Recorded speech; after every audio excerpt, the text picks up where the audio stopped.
नमस्कार मंडळी. तर बघा पावटा कसा आलाय, कोबी तर कसला आलाय बघा. 7च सर येते पण किती छान कोबी आलाय बघा. आणि इकडे बघा पावटा, एक नंबर पावटा. आता शेंगा बघा किस्त्या लागले त्या पावट्याला, हे बघा. पण अजून भरलेल्या, पण तोडले त्या. काय बाजार चालू झालाय आता, या भरायला लागले त्या बघा. आता शेंगा तोडायचं चालले ते बघा घरी नेण्यासाठी. हे बघा अशा शेंगा आले त्या, कशा शेंगा आहेत त्या बघा. आणि किडकी एक शेंग नाही एकदम. बघा शेंगा कशा आहेत त्या, ताज्या टवटवीत शेंगा कशा आहेत त्या. तर बघा कसा पावटा, उन्हाळ्यात कसा पावटा आलाय बघा. त्याला कसा जपलाय बघा, नुसता पाणी सारखं पाजून कसा पावटा जपलाय. आणि कसला पावटा आलाय बघा फुल. सगळ्या रानात शेंगा आले त्या बघा. दर पण आहे आता त्याला बरा. पण उन्हाळ्याचं जपायचं म्हणजे लय अवघड असतंय. पाणी सारखं पाजायला लागते, 4 दिवसाला पाणी पाजायला लागते. तेव्हा ती एवढा टवटवीत राहिलाय पावटा. कुठं सुद्धा का बघा वाळलाय का बघा. आणि भांगलून चकवाणी घेतलंय त्यानं बघा. ही बघा आता. आणि फुलं तर किती आली ते बघा त्याला. ह्या बघा अशा शेंगा आहेत कशा शेंगा आहेत बघा.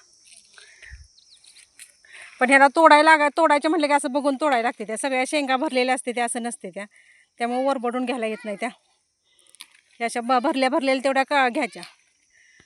तोडायच्या म्हणजे लय वेळ लागतो. बाजार जर काढायचा म्हटलं की नाही, सकाळी लवकर 6ला 6:30ला यायला लागते. तेव्हा बघा 9 9:30 वाजेपासून मग बाजारचं पातून माळवं निघतं सगळं. आणि आता उन्हाळ्याचं तर नको वाटतंय. आज उन्हाचं चालू आहे, पण आता घरी नेण्यासाठी तोडायचं चालले ते बघा शेंगा. कारण एवढ्या उशीर बाजारचा ठेवून चालत नाही, कारण बाजारच चालू होतो ह्या टायमापासून पुढं. आमच्याकडे 2-2:30 वाजल्यापासून बाजार चालू होते, त्यामुळे लवकर जायला लागतं बाजारला. तर बघा उन्हाळ्याचं माळवं घरात असलं की नाही लय भारी वाटतं. आणि विकायला पण कसं असतं, त्यावेळेस दरात जरा गावतं ना, त्यामुळं सगळ्यांचंच असतं असं नसतंय. त्यामुळं दर गावतो बऱ्यापैकी. ह्या आठवड्यात दर गावला तर पुढल्या आठवड्यात उतारतो लगेच. काहीतरी दुसरं आलं की झालं, त्याचा दर आला कमी. त्यामुळं माळव्याचा घावडाव असतोय. पण आपल्या घरचं तर भागतं. घरात तर एवढं लागत नाही मग विकत आणायला. आणि घरातलं असलं म्हणजे वेगळंच असतं. काय पण करायचं म्हटलं तरी, सुक्क म्हणा, पावटं भात करायचं म्हटलं तरी पण ते चालतं. त्यामुळं घरचं माळवं असणं महत्त्वाचं. शेतकऱ्याचं एवढं नशीब चांगलं आहे बघा, घरचं ताजं ताजं ताजं सगळं माळवं.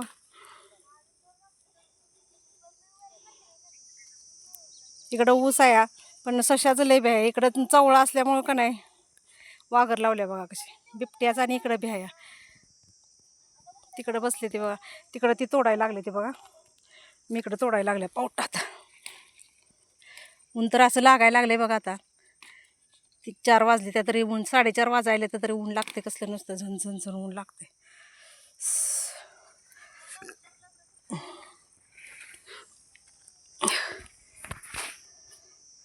असं शेतकऱ्याचं असते बघा. भांगलून टोंगलून कसलं रान चकवाने करून